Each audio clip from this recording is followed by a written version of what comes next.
Was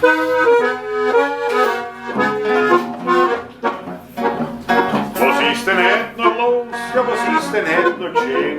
Jetzt sind sie überfüllt, die Lochtadress-KW. Ein Schaffner bin ich froh, der schwitzt vor lauter Blut und sagt mir nie den Grund für diesen Feiertag.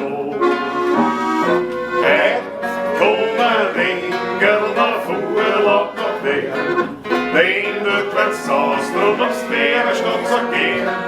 Hören dann die Schwärmen und singen dazu, Wein und beim Wein und ich krieg noch nicht nur.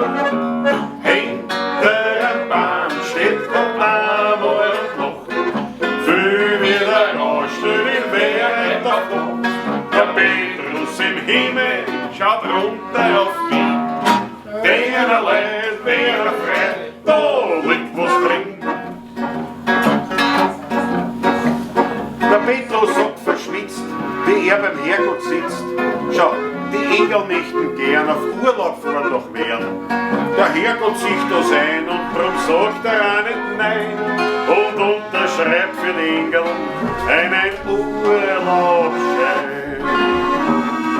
Heute kommen Engel auf Urlaub nach Wien, denn dort wird's aus, drum aufs Bärenstadt zu gehen.